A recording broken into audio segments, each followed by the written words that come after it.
Dr. Lifeguard here, once again in the business of saving lives. Yo, I gotta throw y'all this life preserver. Listen, man. Listen, you gotta get this point. Alright?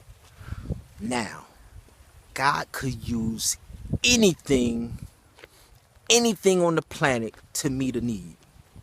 Anything. Literally anything. And he has been doing it, right? Elijah. Take Elijah. In First Kings, I think it's chapter 17, somewhere around there. First Kings, all right? It's a famine in the land. Elijah pronounces that it's going to be a famine to Jezebel and Ahaz, right? He tell them it's going to be a famine. And when God sent that famine, he was not playing. So Israel and all of the surrounding countries didn't eat. It was like something crazy, like 3 years or something. Nothing. Everything dead, right? So even the prophet himself was affected. My man would have starved. How did God meet the need? He sent a raven to feed this man every day. He sent a raven. Listen to me, y'all. Listen, we going somewhere. He sent the raven. We in the business of saving lives. Listen, there's deception about bread, all right? I got some brothers. I run with some brothers, right? My main brother, right? His motto is Baymac. Be about your money at all costs. Baymac. Be about your money at all costs. It's some deceptions around money here, right? Because remember, we talked about a devourer, right? There's a devourer, right? But the main goal of the devourer, the main tool that the devourer uses is divide, deceive, and conquer. He divides us, he deceives, and then he conquers us. And I call my main man, SPI, the hip-hop savior. He's the hip-hop savior because he is the one who turned the light on to me about the divide and conquer type stuff that we are all plagued with, right? As African Americans, East Coast, West Coast beef, North, South beef, internally, Brooklyn against Bronx, Queens against, you name it. We gonna have a rivalry. We gonna have a beat. West Trenton, East Trenton, North Trenton. Like, we gonna get it in, man. Right? Blacks against Mexicans, Puerto Ricans against come on, man. Was we crazy? My man is the hip-hop savior because my man is like, listen, man, it ain't none of that. We unify. Baymac, be about your money, man. They divide us and they conquer us, right? Because we wasn't satisfied with everything when we was kings of everything. You wasn't satisfied with everything. You had it all. We had it all. The earliest civilizations, right? The Fertile Crescent, Ur of the Chaldeans, that's us. Babylon, Egypt, Cush, Mizraim, what? Ethiopia, the Fertile Crescent, that's us. We had it all. Babylon, Assyria, Nineveh, what? That's us. We had Nimrod, that's us. Tower of Babel, that's us.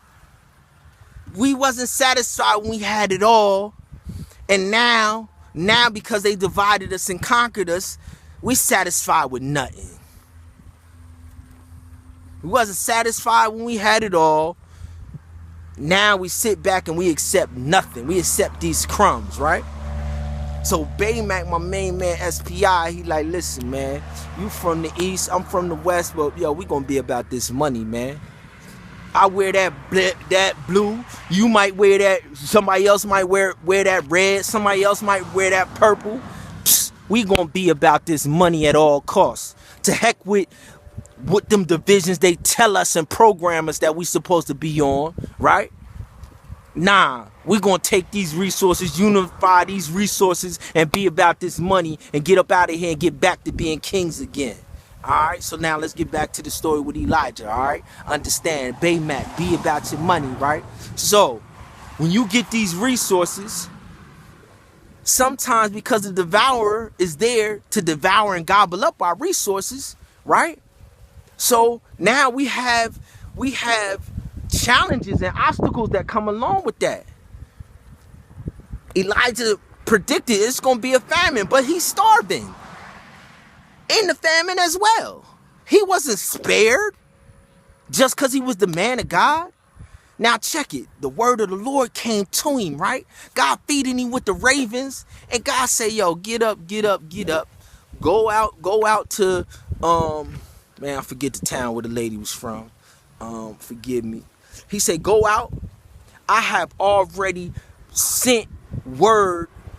I have already made arrangements for a widow and a son to take care of you and feed you.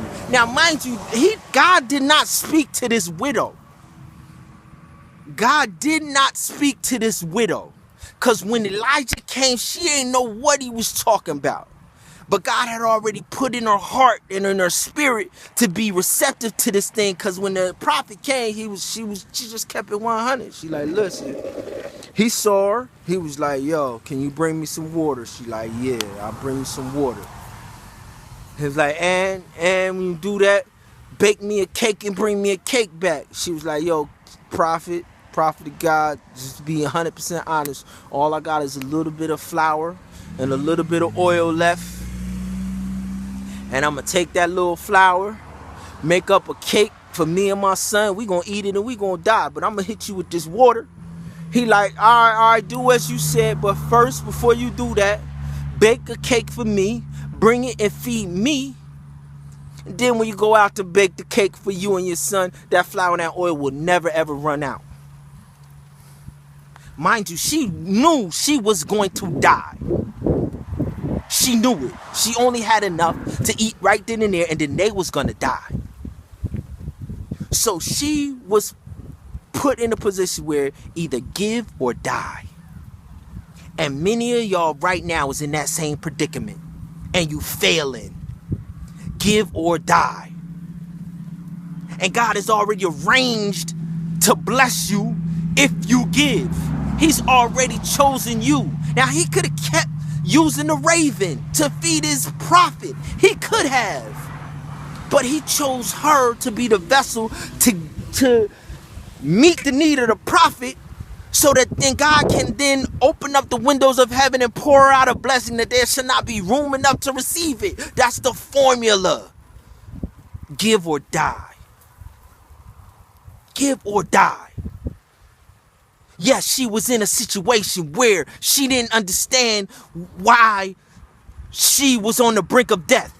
And some of y'all are going through some stuff and you don't understand why you're in the midst of that. But you gotta understand that when God allows us to be tested, it's because he has confidence in us. Job, he said, look at my servant. Have you seen my servant Job?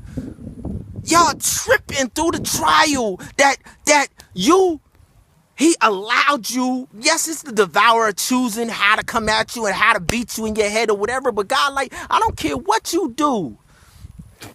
It ain't nothing. It's nothing that you can put on him that he can't bear. And I have already created a way of escape. I'm the way of escape. Remember, he said, prove me now herewith, saith the Lord of hosts. I will rebuke the devourer for your sake if you just tag me in, homie. The only way to tag him in, though, y'all, is to give. You gotta give.